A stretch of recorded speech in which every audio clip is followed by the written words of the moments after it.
Hello there, I'm another Magento dev. In this video we're going to look in detail at the minicart.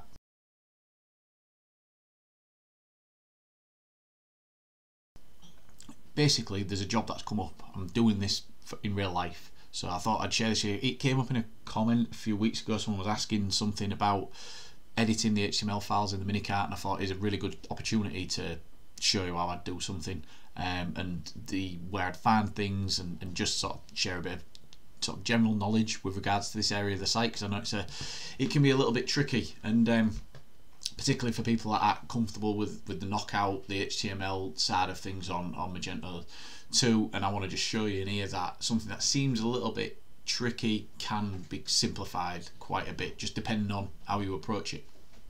So what I actually need to do, the task if you like, is it's down here in the basket subtotals. I want to switch these round. So the client's asked if the X VAT can be the top and then the ink VAT can be the bottom one. And obviously this does actually lead to a couple of complexities within the code that are probably kind of unforeseen circumstances to an extent. So I just, first of all, and I've got all the files open in question. So, and this is sort of the way Magento is sometimes, in that where you find things is quite abstract compared to where you expect to find things. So obviously I'm working in the minicart. So how would I approach finding stuff in the minicart? Well, I've mentioned this before on my channel. The best place to always start is to have a quick search for something, for some clue, and have a quick search in vendor folder. Obviously if you know you haven't already extended this area with a module or with your theme, but you know, you can have a look in vendor folders to give you an idea about what files or folders you might need to be working with. Now, looking at my elements console here, this does give quite a lot away already. It's clearly using Knockout to provide the data into the HTML files, so you can kind of guess, best guess is that this is a HTML file, not a PHTML file. So that's sort of job one. Most people will be aware that this area of the site is pretty much it's HTML. So what would we do? So we can search for anything in here really, and if I just do a quick search for this tag here, and it'll lead us in the right direction. So obviously I know I've already got them open here, and I searched for a slightly different one, but if I search in vendor, it's going to bring something up in totals. Let's just make this a bit bigger. Right, so it's going to bring something up in totals. So we've got two areas, look, and this is what I was saying about it being slightly abstract. You'd expect to be doing most of your work in the checkout here, but in actual fact module tax is also in play, and it's identical. So how does it know which one, right? Well, basically you know which one. If you've switched on your tax functionality like I have on this site, then it's going to be using module tax. I think the fallback for that is then, and to be honest I've not got a Magento site currently running where there isn't a tax breakdown, but I'm assuming that this is then the fallback for that. So I know that I need to be in this one here, and the other clue is that obviously it matches the rest of the HTML in there. So obviously that's amount price container. There's nothing really in there apart from a price wrapper, and then in there we've got, you know, all the other tags and spans and all the knockout that we see printed to that page. So we know we're in the right area. So now where would I go next? Well, I don't want to make any, obviously we don't want to be making any changes in vendor anyway, but we want to sort of test that we're in the right place. Now this is where I personally would come over to my static content, and I would open this file, this totals HTML, which is in vendor, and I'd actually open it in, I think I've opened it here, in my static output. So this is my static store view version of this, which is basically the same, and I just want to sort of test that I'm in the right area. So you can do something like, you know, put your name on a class or something like that, save it, and this is editing direct in static, and then give it a refresh. And basically this means that obviously if you're making changes in vendor, you probably, and you haven't got caches on and you do a refresh, you're probably going to see the changes, but not all the time, depending on which caches you've got on and off. Also, you don't want to sort of leave anything in vendor, because if you leave stuff in vendor and you're working, and you're refreshing your cache and you maybe redeploying static content, you could be tricked into thinking that you've made a change that you haven't made until you run Composer and clear everything out of Vendor and put it back in, and then all your changes go and you got mixed up. So the reason why I like to work on HTML files and JavaScript files and front end stuff basically in my static content is that I'm aware that that clears out a lot. Like I can delete it and clear it out, and I know that area is temporary, and then I'm just going to work my way back up to the theme or the module where I'm going to actually put in the fix for this. So I don't like to, obviously there's 3 areas I could be working there. I could be working in Vendor, I could be working in static, or I could be working up in my theme, 4 if you count theme and module. And I'd rather just break that down and simplify it and say, like, my rule is I'll test things for the front end in static, and I'll make the actual fix up in my theme, and I'll just leave Vendor alone. The only time I'd really mess about with anything in Vendor, and I have done on this channel before, so I'm being a bit hypocritical here, is if I'm actually editing anything directly in like block classes or controllers or anything like that, and I want to just or PHTML files, and I want to just kind of quickly test that I'm in the right place, and then I remove all those changes, and then I go and work in my theme. So that the only reason I don't like working in my theme with HTML is because it doesn't always, the static content is quite it sticks around sometimes, or it doesn't overwrite sometimes, particularly in JavaScript files and HTML files. I just found that a little bit of a pitfall, and it can catch beginners out because your head's spinning, you don't quite know where you've worked, where you're working, what changes to look out for. So process wise, simplifying that is a good thing to do. So now I'm in this area and I can see, hopefully, I haven't tested it, that I've made my change up here. Where was it? Oh, it was down in the subtotal, wasn't it? So if I go down towards subtotal, price, there we go. So I can see that I'm in the right area. So now I could actually, because I'm moving things around and I'm faffing around, I could actually do the rest of my work in this file, save it, and then copy it over to my theme. So that's probably what I'm going to do, and the reason I'm going to do it in here, it's quicker to show you guys as well, because what I've found is a lot of these data binds and these areas where, and you find this throughout Magento, not just in the basket, but there's a few things, there's an interaction basically, there's a play between what the JavaScript's doing, what the HTML's doing, and what the actual default CSS of Magento Luma's doing, and it's not clear cut. It's not kind of one rule fits all. There's different areas do different things, and I noticed something about this area. So say I just want to switch these around, you'd say, well, the obvious thing to do is just to move the spans into the other order, right, into another order. So I'm moving the one that's clearly excluding price above the one that is including price. And then I just save that and make sure I'm saving it in pub static. So I'll tell you what, I'm just going to get rid of this one, and I'm going to get rid of this one in Vendor as well. So I know I'm just working in this HTML file here. Give it a refresh, and because I've made this change in static content, I'm going to be able to see my results straight away. So it helps with development flow. And as you can see, I've moved this sort of above that now, but look, if you noticed before, there was a little tag on there which was excluding, and it hasn't carried over to this top one, and that's because it's actually a before class that then displays, so the before class displays this data here. And now I would say, because I'm working in another theme, and this is how I would do it, and I'm not saying this is the right way to do it, this is just the way I'm going to do it for the purposes of this tutorial, and for the purposes of the change that I'm making now, is I would say let's not pick apart the CSS and try and re-override that, because when you look into it, if I just switch these back, and I'll show you what I mean, when you look into it, it gets quite complicated to track down exactly, just have a quick look, what class is doing what, and I hate picking apart CSS, to be honest. So this here, look, I'll show you. So it's a before class in here that's actually showing the data label, right? And look how it's utilising. Look at the complexities that we've got in here to be able to kind of show it, to find out where it is.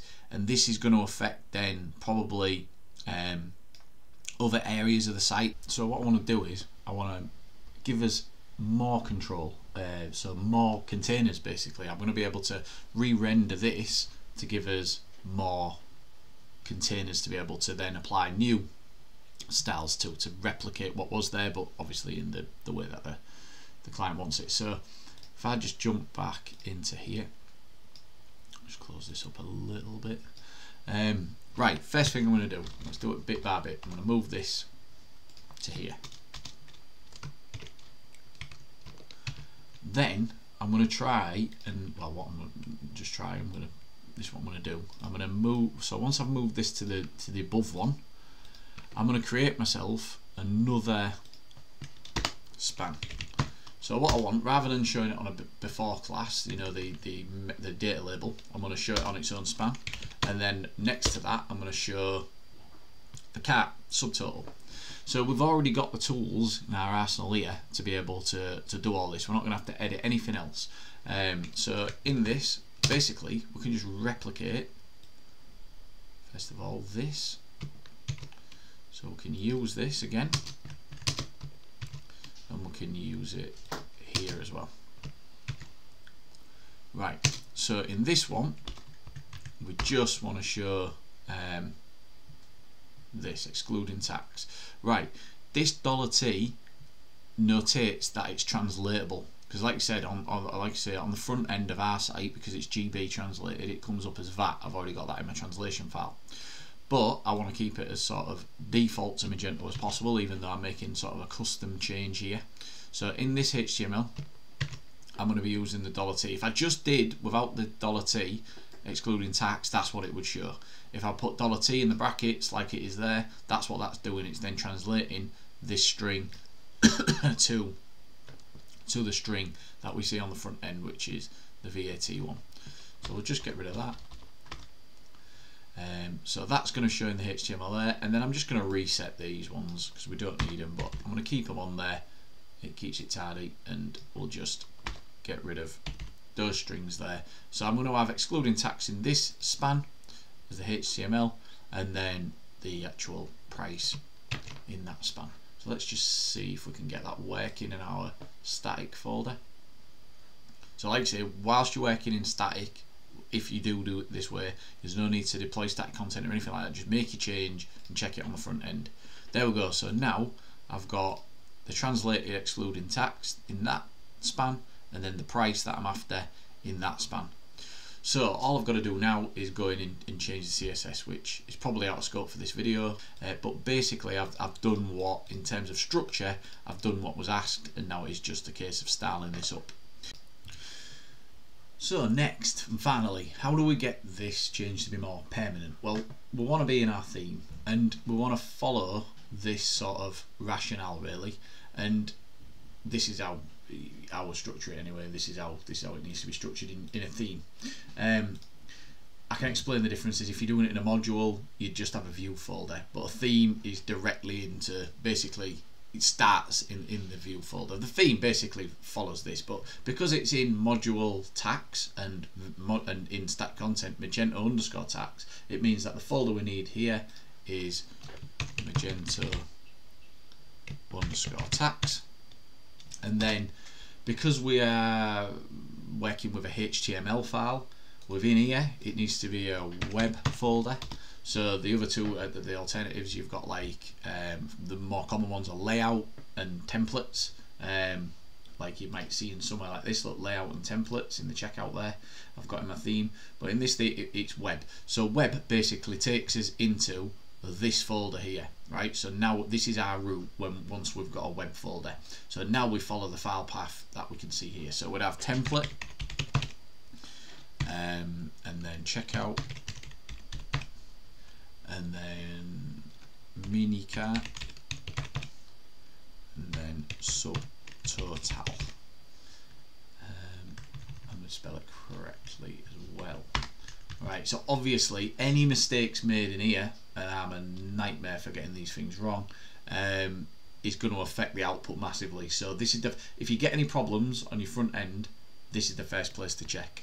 So there's my the first place to check, in a sense that triple check your folder structures and your spellings in those. Right, so now I need a new file, and it's called totals.html. totals.html, not PHTML, which is more common in Magento. This is HTML, and then I'm going to paste my changes into there. So this has got my new nested folder, and now what I'm going to do is refresh the front end. Sometimes this will regenerate on a refresh. Now if it doesn't regenerate on your refresh, let's just see if it has done for me. Yeah, it has done for me. So the reason it might not is because it hasn't almost got the signal to regenerate the file in your static content. So what I would do in that situation, you can see it's changed in my static content here, is all you can do, and I've done this before, you know, I recommend this sometimes to give it a kick, is delete the file so there's nothing in there, delete it permanently, and then just if you're in developer mode, just a refresh, and if that file doesn't exist, it's going to regenerate it, and it'll regenerate it then from its closest dependency, which will be, in our case, our theme. If we've got a module, it'll regenerate it from a module. If you've not got either, it'll regenerate it from vendor. That's generally the hierarchy of that generation. So it's not actually showing me in my file system, but if I just give this a refresh and then I go back down, there you go, it's regenerated it. Earlier on this had a strike through. It's because it had disappeared, and it's because I've just made sure that I was working in the right place, and I deleted the file, but my file, I regenerated the file, sorry, but my file system hadn't caught up. That's all that was. So essentially this is the file that's showing on the front end, because that's in static content, and that's why we can see our changes. See our changes here. So now we're getting on to another part of the cart, which inexplicably does things in a completely different way, and it's the next task that I had in these things to do was this area here. We just need ink VAT adding to this price here, right? And we've got a similar situation where, you know, it's a CSS before class tapping into a data label. And I thought, well, yeah, where do we edit this? And this was again another situation I don't just know off the top of my head, so I had to do a bit of investigation. And it's done in a completely different way. I think this probably is a really good example of why the minicart is so confusing for people. Because we've got certain aspects of it being generated by HTML, and now this part, as you can clearly see here, I had to dig it out, is being generated, or at least being displayed and rendered by a PHTML file, so called sidebar. So we've got a completely different area, and it's really strange. So I'm just gonna take you through my like I did in the first part of this video. I'm going to take you through my investigation, my process. So what we've got is a situation where I'm looking for classes again, and again, you know, like with the subtotal, we've got the KnockoutJS sort of signatures in there, and if statements. But once it hits this, we're not in Knockout anymore. We're not in HTML anymore. And if I just do a quick search for this one in my vendor folder, it brings up this default HTML. So then you're like, right, I'm on the right track here. Aye, price. No, look, it's like in this gap here. It's in this gap, price sidebar. So that led me on to, right, where do I find this? And I had to have I did some searching, and essentially I found it inside model we, which is model and WEEE folder, checkout cart front end price sidebar. So I found all the classes that I needed inside those there. So you can see, look, that's where the price container starts and goes all the way through. So, you know, that's obviously not too difficult. It's not too difficult to figure out, and then basically I need to add price including tax into there.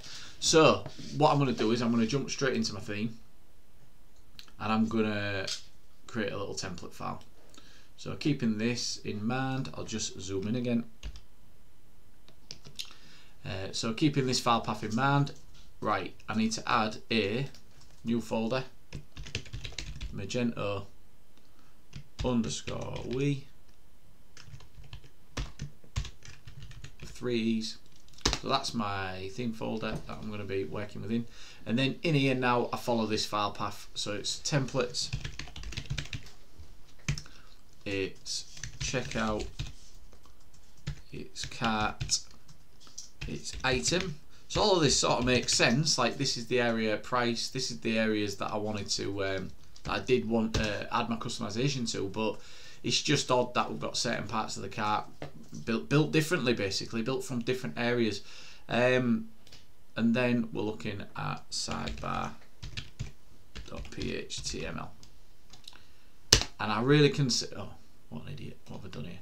So I really can see why people get stuck with this, and there's another reason as well. So just stick around because I'm going to show you a loophole that I've found for being able to really effectively edit this area, because what we're about to see is, in terms of its caching, it's mad the way it works. So I've got all caches switched off, so I'll just show you. So if I go into etc and then look, I've got pretty much everything switched off. This one keeps coming back on, but it's probably quite inconsequential for what I'm doing.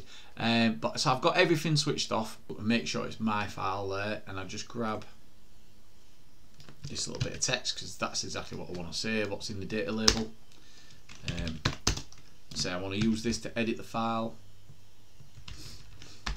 I'll just add a class small to it because I think that's what I ended up doing on the other one.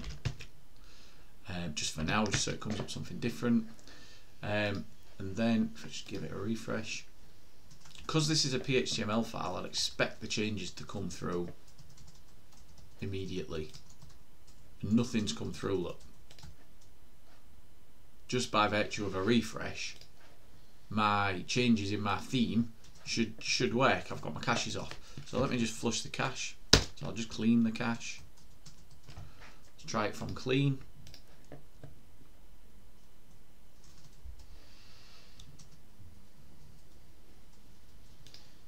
Nothing. Alright, so if I delete my cookies though, and just do a hard refresh, it'll clear my cart. So I can see I've got rid of my cookies because that banner's come back. Add something back to my cart. Right, and now it's come in. So it seems like the cache for this, for the cart, is linked somehow to the session, and that might have something to do with the fact that obviously your session dictates what's in your cart and things like that, and it clearly, because it's not being generated directly in the HTML, it's doing some sort of probably some sort of KnockoutJS to grab the information to well, you can see that it is grabbing the template in KnockoutJS. Look, in that default HTML file, if I try and find it again, and I don't know exactly what's happening here, but it looks to me like this is going and getting something and then saving it, into this space, which means that normal cache flushing just doesn't seem to work. So just one thing to be aware of: you're not going mad, you're not doing anything wrong. The cache in this is what I would say is really sticky, and it's really persistent, and it might lead you to believe that you're not editing the right place. But using this method of finding it in vendor, this is obviously for the PHTML files within the basket. There may be others. I've found 2 today, so there's 2 that I'm making you aware of. So what I'm making you aware of is some parts of it are HTML, some parts of it are PHTML, and you're gonna have to deal with those differently in terms of your development workflow. So yeah, I hope this is obviously once you've put this in place and you're editing CSS and stuff, the normal cache takes precedent. You know what I mean? You're not gonna have to keep clearing your cache after that. It's just when you're adding extra HTML to these PHTML files, and if those are rendered within HTML, which it looks like this is, then the cache is a little bit more persistent. So just be aware of that when you're working in this area. If you like this type of content, give us a subscribe, give us a like, and I'll see you in the next one.